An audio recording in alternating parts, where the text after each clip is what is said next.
the way I see it, everyone should get on unemployment at least once. Get your money back.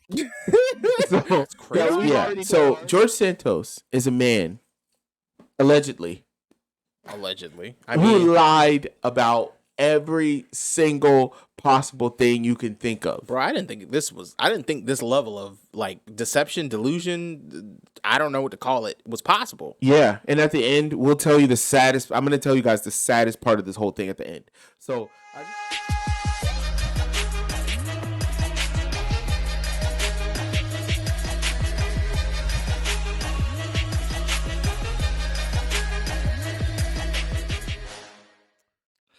hey there, everybody. This is the Pensive Brothers podcast. This is Aaron. This is Elliot. Hope everybody out there is having a fantastical day today. Fantastical. Today was rough for Was me, actually. Yeah. Today was a rough day. Why? Work was just a little demanding. Damn. You know, like, let me ask y'all. You ever be at work and you, like, get offended that they expect you to do the work that they pay you to do? Just kidding. Like, today I had a day, I was like, how dare you send me enough work to actually work all day? How dare you? You had that whole government employee experience. Yeah. Well, But no. Today was one of those days where you're just getting stuff and you're like, okay, I got everything under control. And then you finally get to a good stopping point. You're like, all right, I'm done. You know, I'm good. Somebody drop a fire right in your lap. And it was like 4 things at once. Bruh. And then the director emailed me, and then my supervisor's calling me. It's like, hey, I need this right now. And I'm like, man, like, no respect. Come on, like, guys. you didn't even say please. You didn't even ask.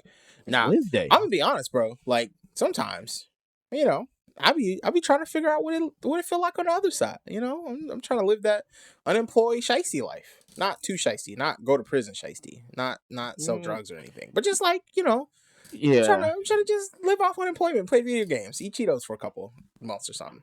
Well, as a person who's been on unemployment, I definitely did those things.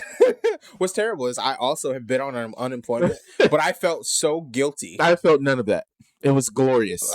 I feel guilty, okay? If I'm an able-bodied human being who has the capability of working, like, I was looking for a job and I felt guilty collecting my unemployment check. Okay, let me pour water all over this garbage dumpster fire he's creating over here. here. Not a dumpster fire.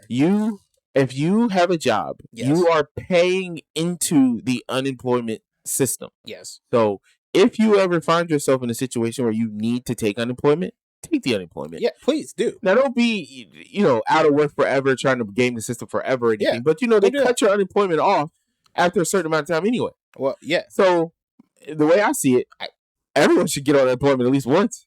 Get your money back. So, we've already done ours, so we need to stay in the workforce. No, hold on. Because I felt guilty. I got out of the game too quick. Maybe I need to go back and re-up just a little bit. Let me tell you, I'm not going back. Yeah, but I'm going to be honest. I am financially comfortable right now. I would not move back to the potential financial instability of being on unemployment, because like you got to sign in every week, you got to go through all the rigmarole, send out the jobs you're trying to apply to. And, so for all that work, I could just go to work every day. Like, I'm just saying, even though it was pretty easy. It is pretty easy, and to be honest, I wouldn't actually stop working. So then I might have to deal with some tough questions, some pointed questions I ain't trying to answer. Because I don't want to go to prison. So I'm just saying, I probably. And also, there's something to be said. We were lucky enough that we didn't lose our jobs through the pandemic, because you remember when all those people got put on unemployment with the extra, what was it, extra $200 a week or whatever it was? It was more than that. Was it $500 a week? Nah, it was like $1,000. No, not extra. No, you would get your unemployment. I think you got an extra $500. It was extra like $500 a week, for a total of like maybe $1,100 a week or something. Something around there. And basically, what we're saying is we were on unemployment at the wrong time. Yeah, true. I'm trying to tell you. No, nobody wants to lose their job during the pandemic. It was rough. It's terrible for people trying to find a job. But. Right. And like a lot of times when you're dealing with unemployment, like it is not a 1-to-1 to whatever you can make. Because my understanding is it's in relation to what you were making before anyway. Mm-hmm. So like it's never a 1-to-1 what you were making working a job. It's not going to cover everything. And with all of the it's usually about, I think it's 60 to 70%. Yeah, what it's you were close. Making. So it's not, and it's more bad. than the amount of money you would be working when you're not collecting it. Right, but getting nothing. Yeah, but being in times such as these where everything is very transient and like like all the prices are in crazy fluctuation and all the other crazy stuff that's going on. It's probably not worth the instability. Not at all. On my day job for now. But and also, like we said earlier, you have to basically fill out all the stuff about, I applied for this many jobs this week. Yeah, and you actually need to be like applying for jobs. You got to be making a good faith effort. Because you can't lie. Nah. Right? No, yeah, because any forms you're filling out on federal paperwork, technically speaking, like you're signing at the bottom, hey, to the best of my knowledge, I am telling the truth on this form. And if you're caught to be lying, that is against the law. Like they could fine so you. Basically, what you're saying is if you are lying, perjury, I think you could potentially face legal trouble. That's correct. Unless you're running for Congress. I mean, it seems like lying is a prerequisite for running for Congress in some instances. That brings us to our good friend George Santos. Oh, no. So for those who don't know, George Santos was recently elected as a Republican congressman in New York. In a fashion that only he could be. Yes. So George Santos actually ran for Congress in 2020 and lost. Couldn't have won this. Exactly, because he ran as a Democrat, right? No. He ran as a normie Republican, not an election denier, crazy, So what you're saying is... Or am I mixing that up? It might have been the other way around. No, it was the other way around. Yeah, he ran as a Trumper. Yeah, as a Trumper, and then he was like, you know what? Actually, I'm going to just run as like a regular Republican, but I'm still going to lie about literally everything. Yeah, so let me set this up a little bit here. So all right. Bro. So George Santos is this guy who is Brazilian. Is he actually Brazilian? No. I think he was born. Was he born here? My understanding is he was born here and then he like went to Brazil. Yeah, no, his parents immigrated from Brazil. Okay, that's crazy. Yeah. So George Santos is a man, allegedly, who lied about every single possible thing you can think of. Bro, I didn't think this level of like deception, delusion, I don't know what to call it, was possible. Yeah, and at the end, we'll tell you I'm going to tell you guys the saddest part of this whole thing at the end. So I just want to go through some of the lies just so you guys can know how insane the lies are. Yeah, because he lied about some stuff that... lied. Thinking, why are you lying? This man lied about the high school he went to. Of course, when all this stuff came out. On more than one occasion, right? Yeah, so he said that he went to a school called Horseman High School. Which is where? I think that's in New York, I believe. Okay.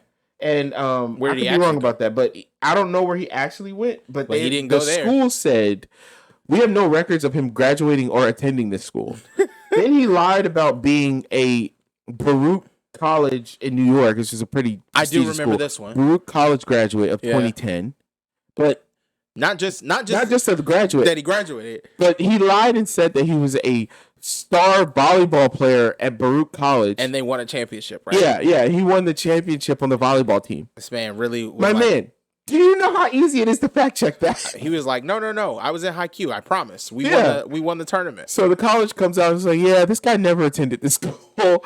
Like he went to some rando like community college or something in New York. Bro. Then he also lied and said that he worked at Wall Street, like for Goldman Sachs. He worked for Goldman Sachs. And Goldman Sachs is like, he never worked for us. You never worked here, bro. Like, what are you doing?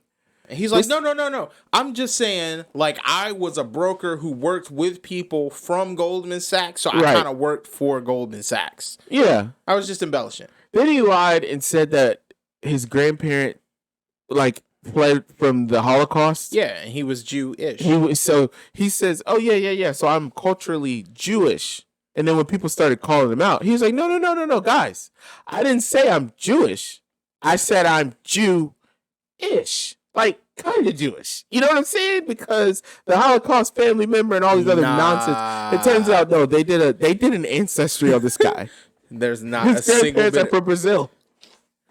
You didn't hear about that colony of Brazilian Jews? The Brazilians that like basically fled from Auschwitz and went straight to Brazil. I mean, hey, listen, it could have happened. Maybe, probably not. Then, okay, I got a couple more. Wait, how long is this list? The list is extensive. Okay, I got a couple more. He also lied about being in drag. So while he was in Brazil, he apparently is a drag queen. Yeah. So he's down there and he's participating in drag shows.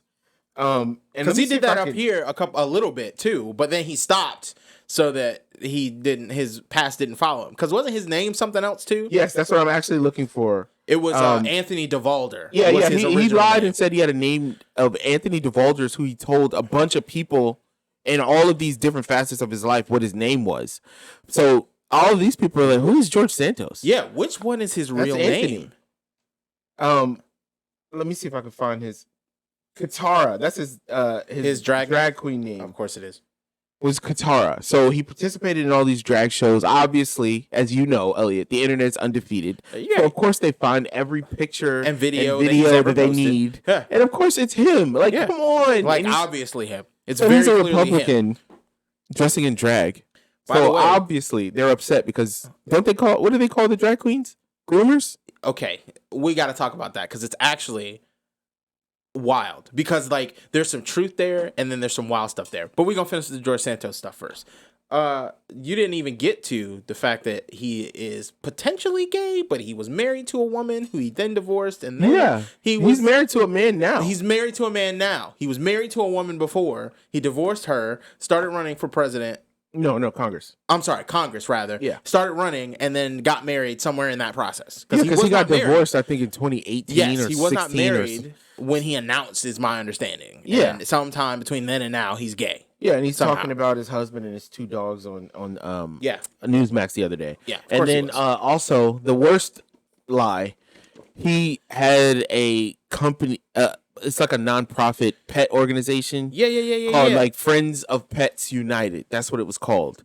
And so basically, he gets this homeless veteran who has a sick dog. He opens a GoFundMe charity for this guy and says, "Hey, I need $3,000 for the surgery for the dog." George Santos raises the $3,000, disappears. Dog dies. Homeless veteran loses his freaking dog, man. Bro. And he just disappears with the money. Never, ever to be seen again until he starts running for Congress. I'll be honest. I'm shocked that... It's a homeless... I'm shocked that veteran ain't go straight John Wick on him. Yeah. Like, bro, you cost me a dog. And I got another one. I need it back in blood.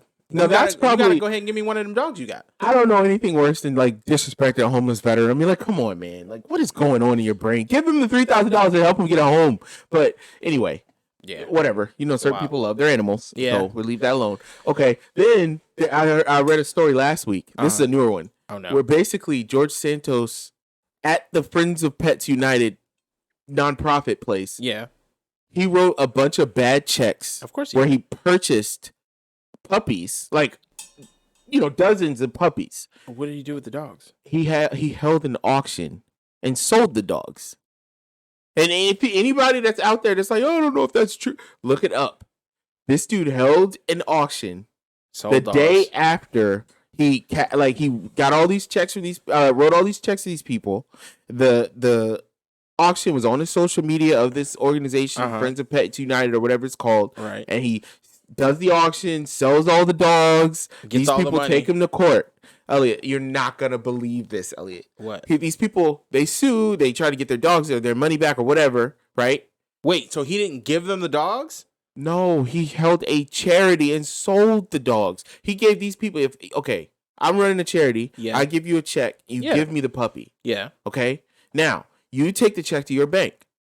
Well, the day after I get the check, I sell the dog, right? Yeah. Then you find out a couple days later the check is bad. You come after me. His lawyer successfully argued in the court case that his checkbook was stolen and those checks were written by someone else. Who else were they written by? And he got off, Elliot.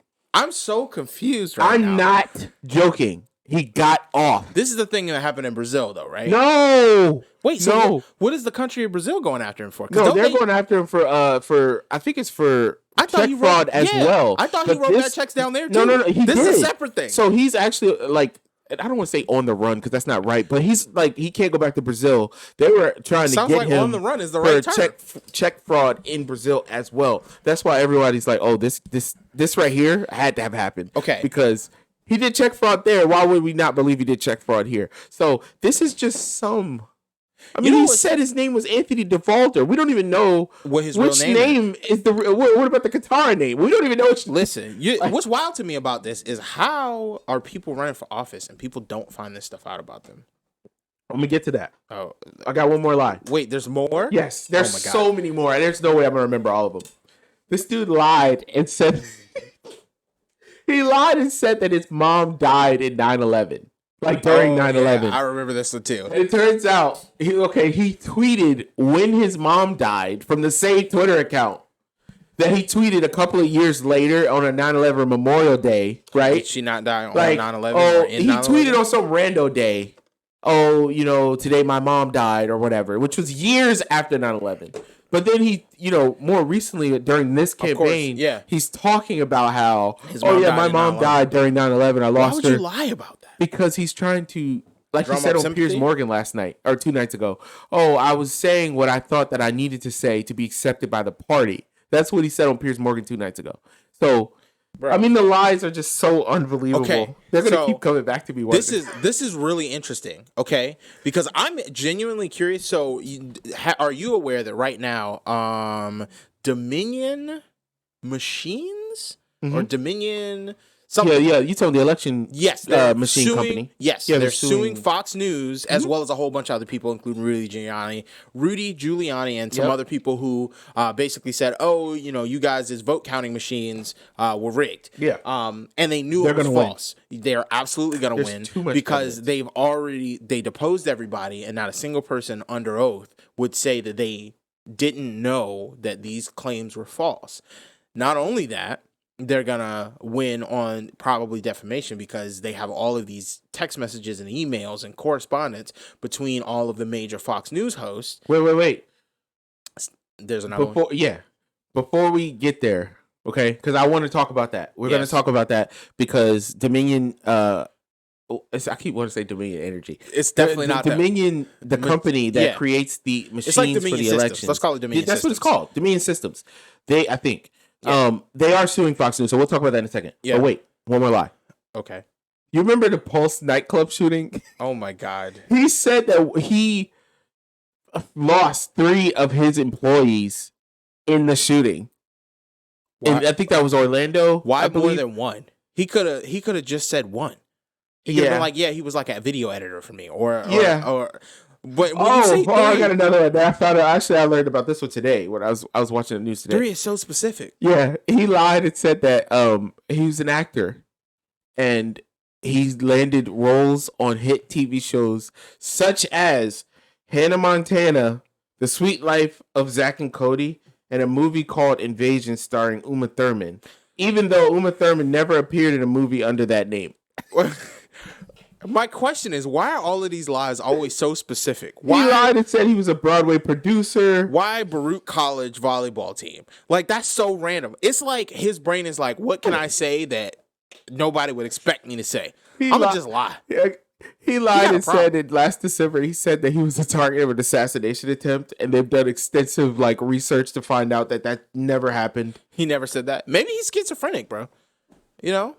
Maybe he's seeing stuff maybe he thinks this stuff actually happened.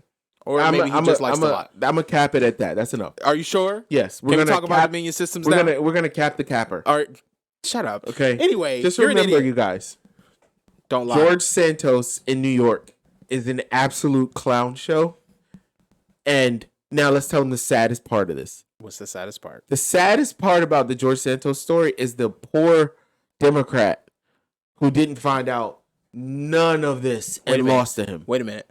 They're not poor Democrat because they could have done opposition research, but they didn't. Yeah, but they're poor as a Democratic candidate. Yes, that's what I'm saying. I'm saying not poor as in, oh man, sad for them. I'm saying as in, Elliot, could you imagine if you were the candidate that lost to this guy? And my thing is, you didn't know Oppo research? None? Not even a little bit. Right, because this stuff wasn't even hard to find. This was literally like poking a balloon full of water. Because as soon as the first lie came out, they all exploded. It was like a flood, because everybody started, it was like, wait, that's such a weird, blatant lie. Does he do this regularly? Let me look into this just a little bit. And you guys, This is not all the lies. This isn't all of them. Like the list is, like you said, it's extensive. So I'm gonna stop because that's page enough. after page. But are you sure? Yes, you sure? I'm stop, You don't got no more? Okay. No, there's more, but I'm gonna stop. So right. let's go over to the what you were talking about, Dominion. So go ahead. Yeah. With Dominion okay, is suing Fox News and some other people, and the stuff that's coming out in the depositions. Okay, so first, there's a bunch of stuff that's redacted in a lot of the in a lot of the records that they pulled, because Fox News is fighting tooth and nail to say, oh, this is irrelevant to the case, blah blah blah blah blah. I'm curious once we actually get to see all of it, if they're gonna unredact some of that stuff as being relevant to the case. We'll just have to see how it plays out in the courts. But I really think this is gonna be a very landmark case because Fox News has gotten away with virtually lying for a very long time. Yep. This is the first time I think they've ever been caught full on with their pants down, actually 100% fabricating things that they know are 100% fabrications, and they're not able to kind of wiggle around it or wiggle away from it as it being a plausible thing that might have actually happened. Right. So the first thing that I'm really curious about is if this is actually going to become enough of a deterrent for other news organizations to, shape up and fly right. And then the second thing is this going to affect the sort of people that they've already infected with the idea of, oh, I can't trust anybody else but people who tell me stuff that I already believe. Yeah, the echo chamber is, because, they talk about on online media, the audience capture thing. So you basically only talk about stuff that your audience likes to hear, yeah. Right? So you get clicks. But the thing about the corporate media is kind of similar. Well, right? So it's not kind of similar. It's the exact same. Yeah. Well, I think that they also have the issue of not just audience capture, though. Because on the internet, it's more so your audience, your clicks, your fans, right? With the corporate media, they're afraid of losing their donors, their advertisers. Well, so they also have a corporate bias as well. You say that, but if you look at how things are moderated on the internet spaces, almost all of the moderation is directly in relation to advertisers. Yeah, on those to protect that ad revenue. So you're right. Even that's why the majority of the online spaces have a really heavy left-leaning slant, because most advertisers are saying, well, the stuff that is safe for us to advertise on tends to be left-leaning. This stuff I don't know about that. Well, it is. You mean center left? Not left-leaning. Yeah, no. Well, I mean left-leaning because there's stuff that's not at all center-left. So a lot of this stuff about LGBTQ is not center-left, because a lot of it goes a little to a lot further depending on who you're talking about. Well, that I think is more so. I think, the corporate machine, I think, sees that more benign.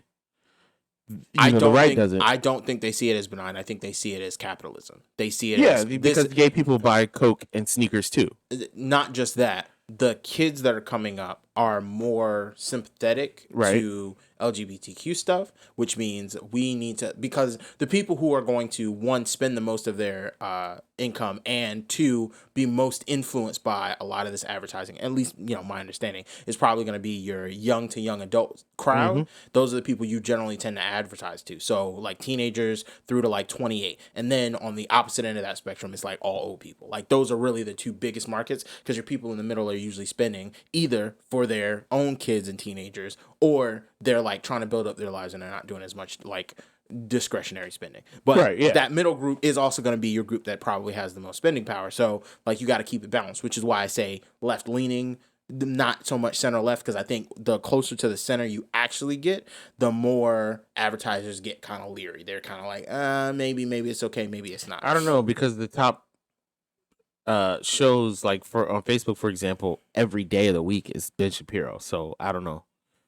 You say that. No, I know that. Wait. You say that, but and Steven Crowder. Yeah, but their shows are really popular on Facebook but they sanitize everything and port people to their Daily Wire site, and that's where they have their real opinions, which are way, way, way further right and terrible. Like Ben Shapiro's thing the other day about like. Ben Shapiro, no one should have a living wage, or a living wage isn't a real thing, or whatever he was talking about. Yeah, I mean, Ben Shapiro suffers from the same thing all the Fox News anchors suffer from, which is I need to say the thing that will convince people to do the thing that I want them to do, I don't need to say the thing that I genuinely believe is true. And you can really see this when he actually talks to intelligent lefties. Yeah, because his a lot positions are a lot more moderate when he's actually engaging with somebody reasonable. But he's a propagandist, though. I understand. That's what I'm saying. He's in place specifically put there, funded by billionaires to tell his audience in a roundabout 1.5 speed way. Why do you say 1.5? Because have you heard Ben Shapiro speak? He speaks like this all the time, constantly, super fast. But he's put there to basically talk his audience into saying tax cuts for the rich are awesome. Deregulation of all the industries so that we can be poisoned are awesome.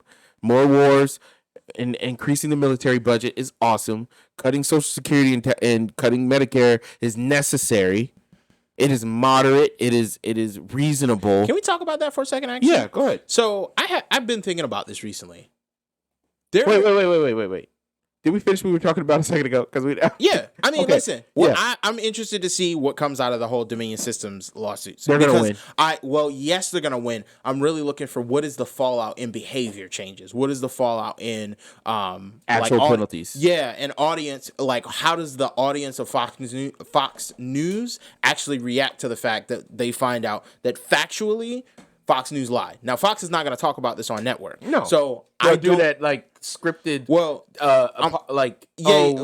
lied thing they did before. Well, they're not going to say we lied. They're going to say they got us, and they're saying we lied, but what really happened is blah blah blah. Yeah, blah. We were presenting the other side. What I would love is if part of the maybe punishment or part of the reparations is that they have to only present like the outcome of this case in a very specific way, and they're forced to do it on air for an extended amount of time. Like, to me, that would be a fitting punishment because, hey, you guys made this error on air and you need to correct this error on air. Like, that needs, in my opinion. Actually, I like that idea. That would be. They should specifically call it reparations just to piss them off.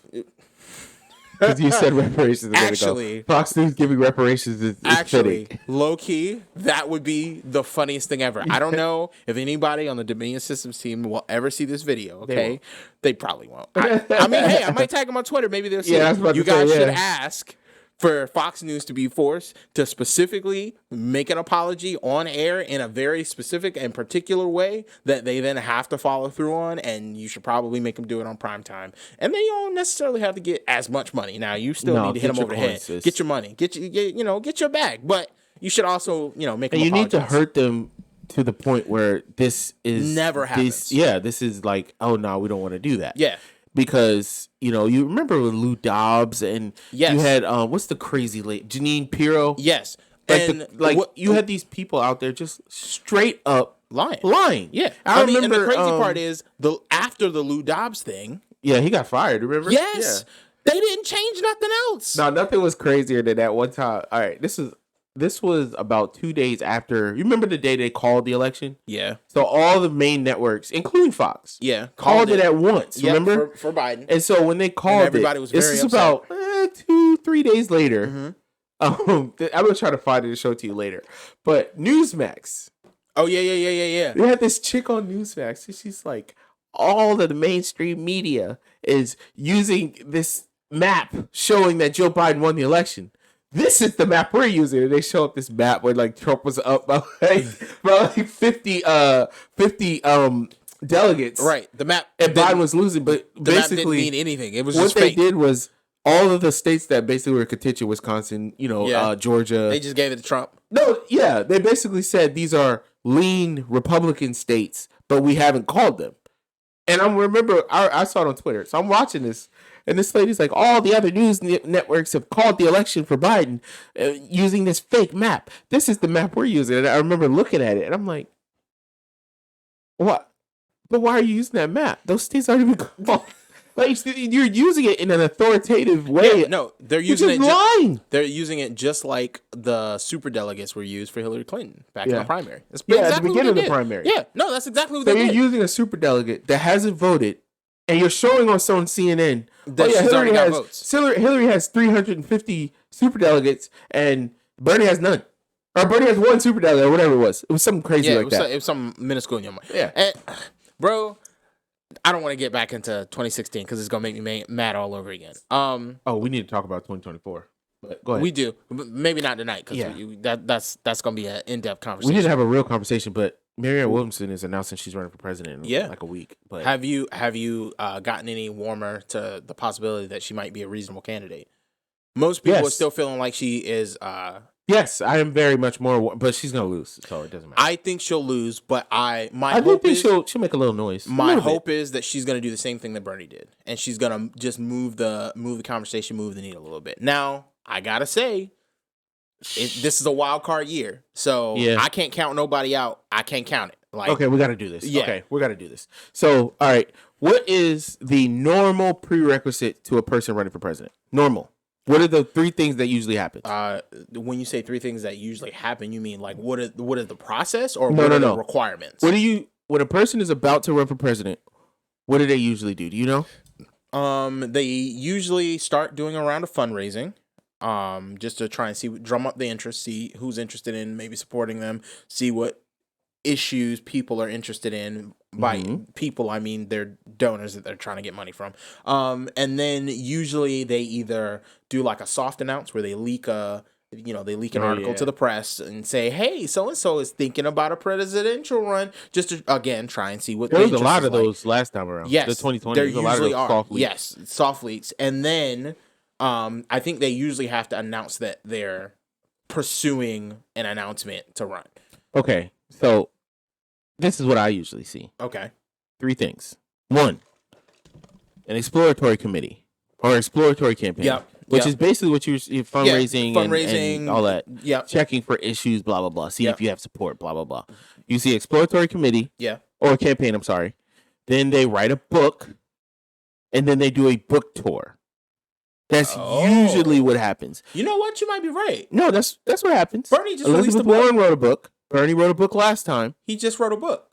Yes. He's releasing a book right now. But that's my point. Now, what are the chances? There is a 98% chance that he will endorse Biden immediately. Yeah. 98%. I hope. There is a 1% chance that he runs. 1%? No. 1% chance that he primaries Biden. 1% out of 100. Okay. Very unlikely. I mean, almost completely unlikely. True. Especially since he's already out loud vocally said, if Joe Biden runs, I'm not running. And there's a 1% chance that Biden doesn't run. Or even, let's say, 3 people jump in the race against Biden and Bernie still endorses Biden. Yeah. There's a 1% chance of that. Like, he's just like, no, I'm not doing it. I don't care. Here's the thing. I'm going to be honest. I need Bernie to do 1 or 2 things. If he isn't going to run, I need him to endorse Biden immediately so everybody can get mad and discount everything he says for the rest of the race. Or I need him to run and stop supporting Biden altogether. Like, hey. Yeah, because there's no way he will do both. Like, and he's going to pick a lane. The problem with Bernie, okay, I would support Bernie full on if he ran, okay? Yeah, me too. But the problem with Bernie is that his hostility towards Hillary Clinton, I don't think was strong enough. But you can tell he didn't really like her. Yeah. Like he likes Biden. Yeah. He genuinely likes Biden. And you know why? And so that stifles his ability to criticize him publicly. Yes. No, he'll criticize him publicly, but criticize him effectively. I think that's fair. That's fair. So he won't go out there and say Biden isn't doing X, Y, and Z because Biden took money from X, Y, and Z. Well, he will never say that. And I don't know if that would necessarily be helpful, to be honest. He said some things along those lines, especially in the initial primary. Just say it, but he will just say it about Hillary. You're right. The way that he says it is much more cordial. Yeah. And that leaves Biden a lot of wiggle room. Okay. Right. Here are some things that I think will, if Bernie decides to primary Biden, which he won't. I agree. I think told you we're dealing with fairy tales and we're dealing with fairy tales and dream dust right now. But like if that happens, I think some of this stuff in East Palestine that's going on right now, the stuff with the FAA. Yeah, let's talk about that for a second. We'll veer off. I feel for them people so Mayor bad. Pete is the worst. Is the absolute He's the worst. Bro. He's only in that job because he helped stop Bernie from becoming president. Yeah. And he has no idea what he's doing. You know what's crazy to me? Okay. Something that I've been thinking about a lot. there are a lot of people who graduate from Harvard and Yale and other Ivy League schools that seem to be useless as human beings. And Mayor Pete seems like one of those people that's kind of useless as a human being. Yeah. Because there is no way. I am not like somebody's genius. I'm not, in some 150 IQ Harvard graduate, okay? I technically dropped out. I would not take a job and then allow the sorts of things that he's allowing to occur without having reasonable responses to them. So, like, a strongly worded letter makes no sense in the face of 3 separate aviation catastrophes. Not to mention... actually, they do make sense. No, they do not. Yeah, they do. I'll tell you why. No, go ahead. They do not make sense when you have the power to do something about it and everybody knows that. They make sense in the realm of, oh, well, I don't want to make the people who invest in my campaigns mad. There you go. They don't make sense rationally. Like, as an intelligent person, no, you tell those campaign donors, hey, listen, y'all not giving me any choice. You have to make the decision to give me the plausible deniability to save you. You're not doing that. So I got to do what I got to do. And you got to do what you got to do. So I'm gonna now have to come down hard on you and issue you some fines. You need to pay these fines, and y'all need to shape up. You don't got to do everything, but you need to do better than you're doing right now because this don't meet the floor. But he didn't do that over and over and over again. Not to mention, he hasn't done anything about Boeing, and we just had another plane almost crash into the ocean because they dropped all of their flight systems, and the pilots had to emergency pull the plane up, and it dropped like 3,000 feet out of the air and was only 600 feet off of the ocean before they managed to pull it back up and get it back in the sky. That is happening a lot more over and over and over again. I'm kind of not really on the fire right now. Let me jump in here. Okay. So, you know how much I dislike Mayor Pete. Oh, you about to defend him? No. Oh, okay. I was no, there's nothing to defend. Oh, okay. But the thing that the one point that I'm trying to make, okay, Mayor Pete has made a calculation, okay? Yeah. If you don't know this, the media, the mainstream media, the corporate media really likes him. So all of the media interviews that I've seen with him, none of them focus on the deregulation that led to that train being derailed that happened under Biden. I mean, not Biden, under Trump. Under Trump, yeah. Yeah, because remember, Obama added regulations after a derailment. Well, Trump now Obama didn't add the regulations he should have, but he did add those brakes. Yes, that was a very specific. The regulation that they needed was the classification regulation of the. They lowered that the one. type they did not follow through on, and which they should have. And at least they had the brakes that Trump got rid of. Have you seen what the rails look like? Yeah, it's Civil War era technology on those trains. Yeah, Civil War, and the tracks are in horrible condition. That's 1860. Yeah, and so these are you talking about multi-billion-dollar companies that have so much money. But anyway, that's crazy to me. The point that I'm making is very quickly. The point that I'm making is Mayor P has made a calculation. Yeah, he is going to be able to get the puff pieces he needs from the media. They're not going to really call him out because I haven't seen. Have you seen on CNN or on Fox or MSNBC where they blame him and say it's because Mayor Pete X, Y, and Z? He should have done X. Wait. On Fox. Yeah, on Fox. Absolutely, but they're not going to cover. But you got to remember the audience that's watching Fox, Elliot. They already hate him. Well, and that's what I'm saying. So Fox has carte blanche to basically say it's Mayor Pete's fault that this is happening, but it's not. What they're not saying is that it's the railroad's fault that it's happening. Right. They're also not going to tell those Republicans watching Fox. Nah.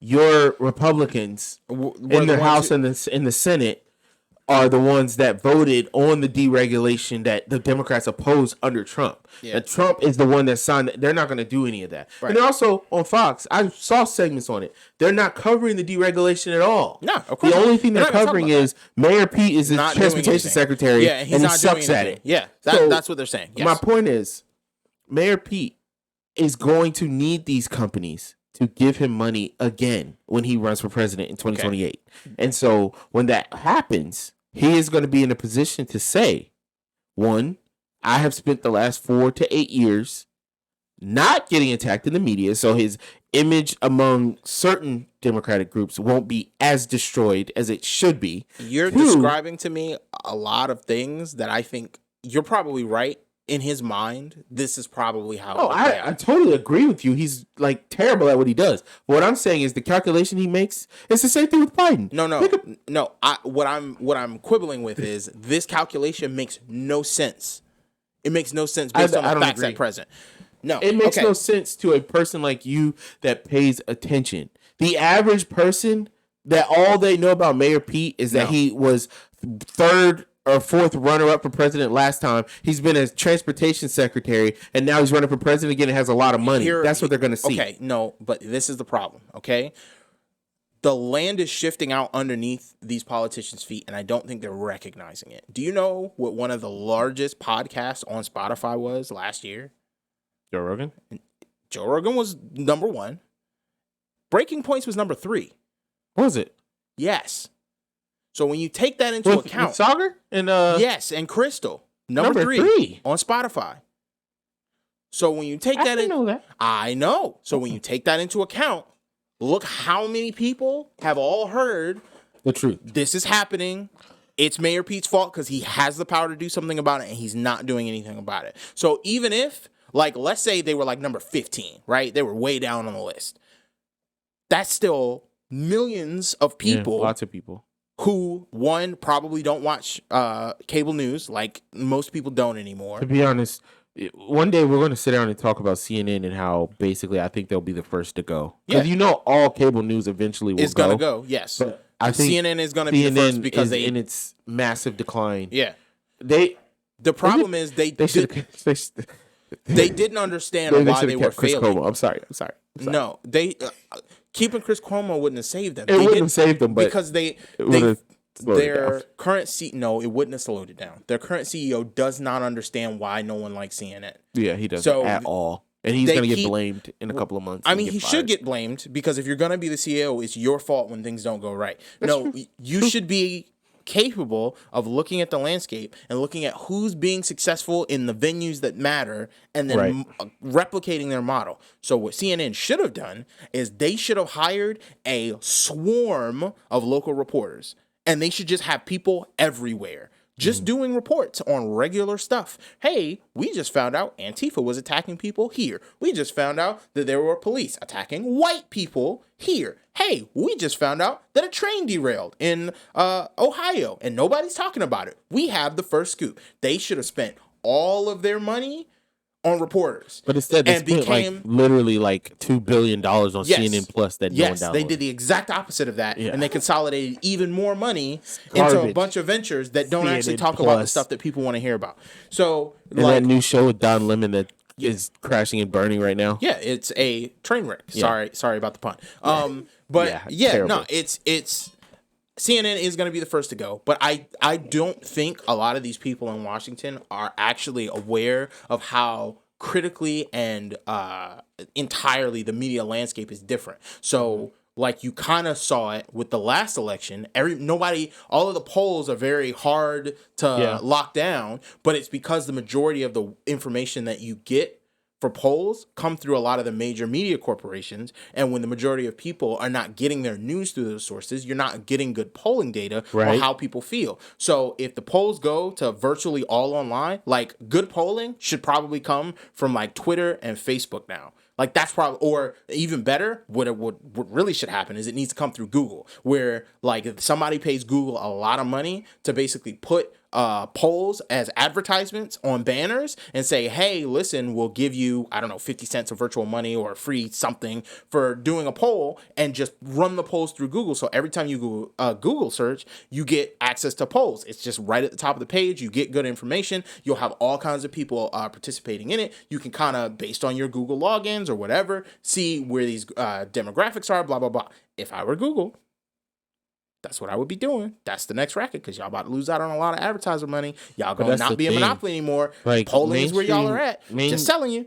Anyway, mainstream media is its downfall is the corporate desire and bias that it has. Yeah. And I think that what's going to end up happening with mainstream media is at a certain point, there's going to be so few people watching it that the advertisements are gonna dry up. Not gonna make sense to be purchased. Yeah, it's gonna collapse under its own weight. They're not producing more customers. Yeah. Because I don't see that restaurant ad or that whatever ad or that whatever ad. And the advertisers are going to stop getting their ROI on advertising on mainstream media. Yeah, on mainstream media. And as soon as they, because it ain't like there's some other profit motive. Once news, the advertisement is gone, that's what happened to radio and newspaper. Cable news and cable are going to go out at the same time. Yeah. I'd almost be willing to bet. Because most people don't have cable anymore either. They have things like Tubi or Roku or whatever. Is going to reach certain points where like there's going to be major shifts. No, we're going to kill a whole bunch of industries. Yeah. Well, it's because a lot of those industries don't cater to our generation in any way. It's not just that they don't cater. Like, but you don't need it either. Well, they just refuse to give us the thing we're actually asking for. So like, just like I was saying with CNN, if they had just hired a bunch of reporters and just went back to like what news was in like the 1950s, 60s, and 70s, and really just said, listen, you know, it's not going to be flashy, it's not going to be sexy, it's not going to be exciting, but we're going to tell you what's actually going on, and we're going to do it in as dry and unbiased a way as we can. Do you know most people would be really on board for that? I used to listen to NPR a lot because I really liked NPR's reporting. But something happened with NPR that a lot of people on the right complain about. I listen to NPR too. But why did you stop? You tell me why you stopped listening to it. I personally, I stopped really messing with it just because I don't really. They are, again, corporate based, and I feel like they lost their objectivity, in my opinion. So it's not. I got the same feeling. Now, was it, when you say lost their objectivity, did it feel like they were just talking about a lot of stuff that you just didn't really care about more and more and more? No, it's not even that. Or was it that their reporting just didn't reflect? Like, you were like, there's more information and y'all aren't giving me the whole story anymore. Like, and that's my kind of frustration with mainstream media in general these days. Yeah. Because I feel like it's almost like a tap dance. Yes. So like I feel like they're trying to tell you what's going on, but they're trying to, like Bernie said in that interview the other night, they're trying to block off certain parts of the discussion because they don't want you to talk about it. Yeah. So they'll do a report about healthcare, but they'll never talk about the fact that Moderna is like, hey, we're going to like quadruple the cost of the vaccine just because. Yeah, even though government taxpayer dollars paid for the research. Yep. And we literally already raked in all the profit. Yeah. We're just going to quadruple the price. Yeah. Just because. Yeah. No reason, no need. We made more money. Moderna made more money off of COVID than they ever did. It was like almost $1 trillion. But that's the thing. It's crazy. And so, but of course, the media is never going to discuss that. Bernie will discuss that. Not that way. Right. They'll never talk about the fact that all they're focused on is profits. Yeah. And so, like, that's my issue. Well, because it's not just NPR. Like, New York Times is the worst for that. Of ignoring the corruption piece. And you know how I feel about industry purchasing the government. Yeah. So, yeah, that's where they lost me. No, I mean, interestingly enough, I still watch C-SPAN, though. C-SPAN is still good, but C-SPAN is as dry as it gets. And that's kind of what I'm looking for my news. But now, I stopped listening to NPR. I kind of remember because I turned it on and I was listening. And for like 45 minutes, I was listening to it. I think I was on my way back to Richmond at the time. And for like 45 minutes, I was just disagreeing with a lot of perspective, and I kept having more questions. So like they get to the end of the piece, and I'd be like, well, what about this thing? And what about this thing? And what about this thing? And that was not my experience with NPR. Usually they were really objective, and they'd go through the effort of asking a lot of the questions that I would have, and I'd feel pretty satisfied at the end of the piece that I at least had a good, like, you know, wide angle view of whatever issue they had been covering. But more and more and more, like, they just moved away from doing that, and they narrowed in, and they just had, like, these crazy, narrow, okay, we want to talk about this thing, and this thing, and this thing, and that's it, kind of coverage of a bunch of issues. One of them was, like, schooling in black neighborhoods, and they didn't cover a lot of the, they covered a lot of the historical, like dichotomy where like Jim Crow had an effect and yada yada, but they didn't cover like mismanagement or how a lot of cities are not getting money from their state governors and et cetera, et cetera, et cetera. So like they just left a lot of pieces that I knew because I had already been kind of getting news from other sources by this point, and they didn't cover any of it. And I'm like, okay, I can't keep listening to it. Like, it's a waste of my time to listen to y'all if y'all are going to give me such a, you know, like chopped up and screwed piece of news. Like, I need y'all to give me more of the information. That T-Pain joke? Yeah, it was a T-Pain joke. But yeah, so that was a really frustrating experience for me. But I'm sorry you had to deal with that. yeah, it really broke my heart. When we turn the cameras off, we can hug. No, we're not gonna do that. But yeah, so I am genuinely interested to see how the difference in media diet for the majority of people now, because most people don't get their news from the TV anymore. They get it from the internet, either internet, Google, or Facebook, YouTube, or Twitter, whatever. Or whatever. Yeah. So I'm interested to see how that affects the next election. The other thing that I think is going to be really interesting is so there was a thing in East Palestine. There was something else that just happened that I wanted to talk to you about, and I can't remember it now. Oh, it was just in my brain. Did you want to talk about iRobot? No, I do not. I was serious about that, by the way. No, I know. But anyway. So, in conclusion, yeah. Over under on Bernie running for president. What you think?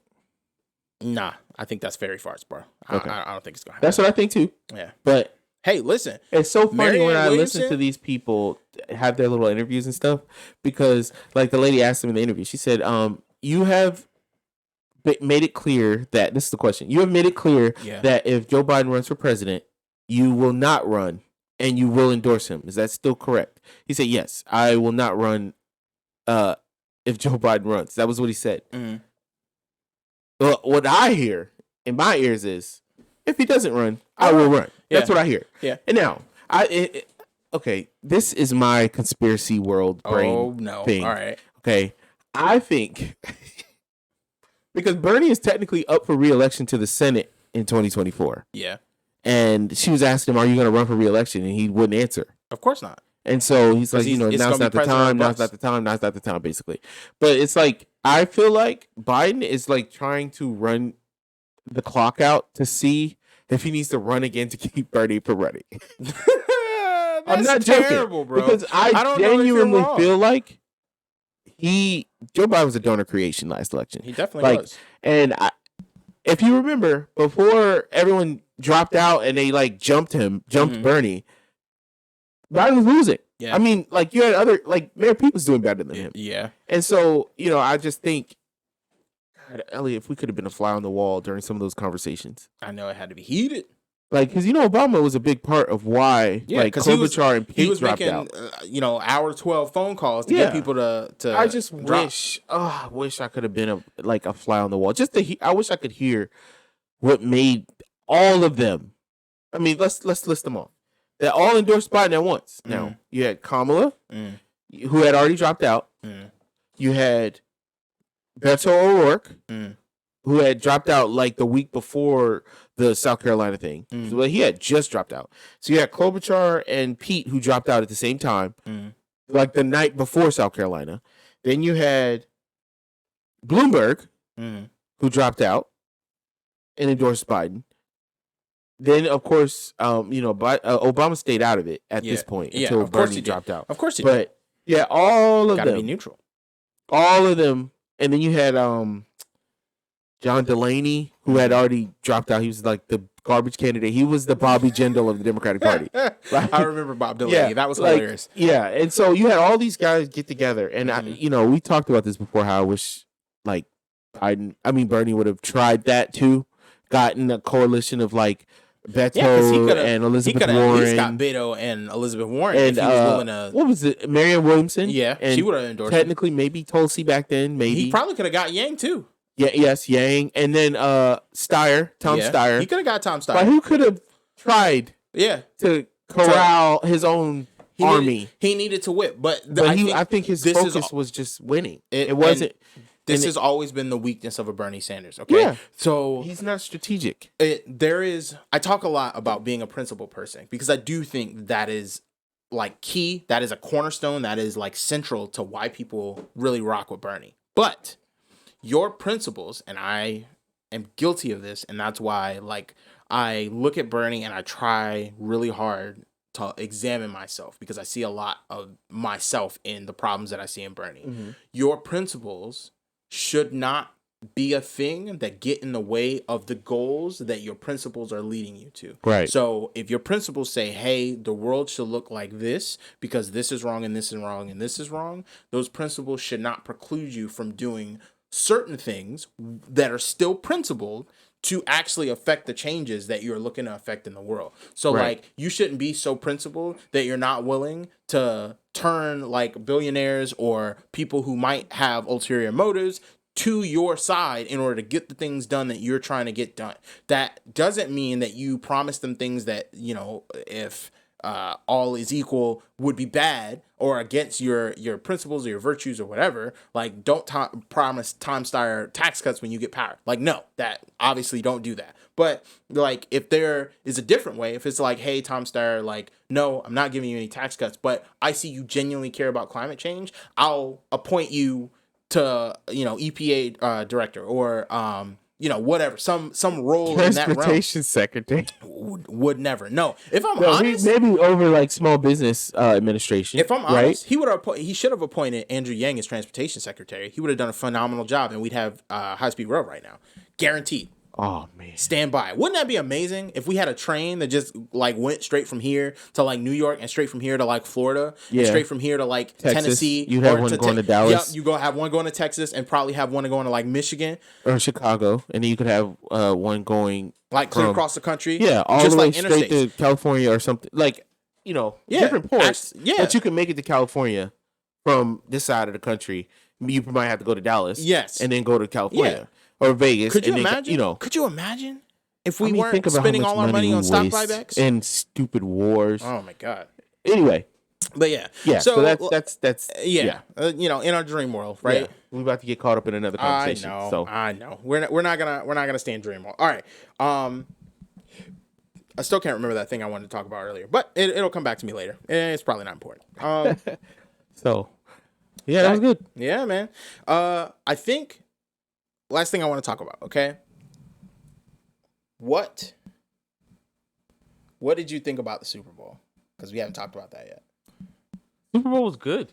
Fun. It was a good game. Did you like Rihanna's Phil show? Yes. Or Rihanna's voice is still just as perfect as it was before. Bro, I was so impressed because some parts of that I think were actually pre-recorded, and it might be the case that it was all pre-recorded. But no, it wasn't. So what happened was they basically played the track and she just sings over it. Right. And they lowered the her singing in it in the EQ, which is what I would do. That's what all concerts do. Yeah, if you go to a concert, most of the time, not all. That's what they do. So if I were doing it, I would basically have the backing track gated so that when she's singing, specifically the vocals in the backing track would just cut out, and when she's not singing, it would come back up. So she's always in time. If she's off a little bit, the track is still gonna kind of equalize everything out. Like, that's probably how I would do it. And they're probably much better engineers than I am, so they probably have it set just perfectly. And they probably do all the sound checking ahead of time to make sure it's gonna be perfect on the game day. But I thought her halftime show, one, for being a pregnant lady, and two, just in general, like in comparison to all the other halftime shows I've seen, was really, really good. It was entertaining. It ran through all of her hits. There was like a lot of very like bombastic, like flashy effects going on, even though it was like minimal in like the number of other people who were at the show. Like, it was a really good halftime show. No, it was just her. It was a good show. But she got so many hits. Like, I forgot some of the hits that she had that she sang at the show. So I thought the show was really good. She's definitely a hit maker. But the thing is, I love seeing the Caucasianite tears. I love it. Oh, you know it. I love it. So because they cry every time it's a black person at the halftime show. Well, that's the thing, though. They're never getting that back. So there are going to be no more rock bands. I don't know if I don't know about no more, but for the most part, this is what you're getting. I mean, this is like the joint last year. The joint last year, where they called it Thug. What did they call it? That one of the Republican like strategists or something, or one of the Republicans called it like a support of gang activity and thug mentality show and all this other stuff, and how he couldn't let his kids watch it. Whatever, bro. Right. That is black culture that needs to be shown. Right. And I mean, you got come on, man. You had Eminem up there, and it was like Dr. Dre, Eminem, Snoop Dogg, Mary J. Blige, 50 Cent. All it was the best awesome. People. It was great. Awesome. It was an amazing show. And yeah. So anyway. What did you think about the refs? Do you think it was rigged? No. Really? I don't believe in any of that. Okay. I think that people want to believe that, but I don't believe that. The score wasn't what everybody was like, oh, look, it's not the leak thingy. It's not about the score, actually. So in my mind, there were 3 calls that make me really question it. Okay, so there was a call early in the game where they basically challenged a catch, and they were like, "Oh, he didn't have control over the ball." But if you watch the video, like, he definitely had control over the ball. It like hit his helmet, but he brought it down and he had it in his hand all the way down to the ground. He had control. No, I saw that call. It hit the ground. He didn't have full control. He hit the ground. The ball. No, the ball hit the ground. The ball never hit the ground. It hit the ground. I actually specifically watched. He rolled, and the reason they say he didn't have control over the ball is because the way he rolled, the ball went from here. He caught it up at his helmet. It was on his helmet. He brought it down. He curled his entire body around, and he fell out of bounds with the ball on top of him. The ball didn't hit the ground. He had the ball here.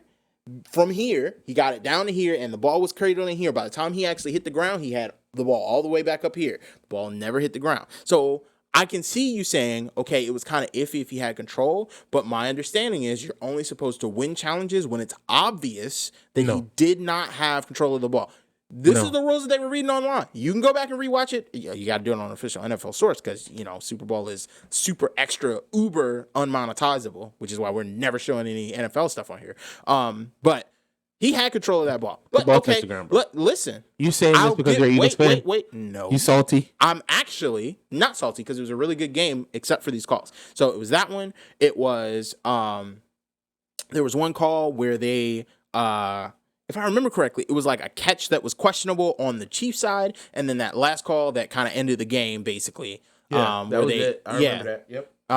And that call was also... My boy Mike was so mad. Listen, because it was a bad call. I don't know, bro. It was a bad call that they had time to not make, and they made it anyway, which is why I say... Well, the one that y'all really ended the game was that hold, but...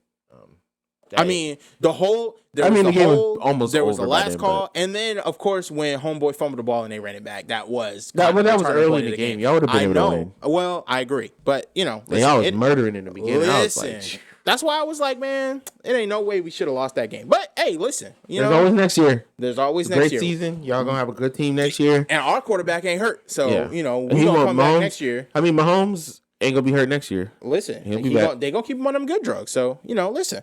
It is what it is. We did lose this year, but we're going to make it back, and we're going to actually clinch it this time so we can get that second win. Yeah. But, I think this is a good place to stop. This has been the Penster Brothers Podcast. I am Elliot. This is Aaron. And we are out.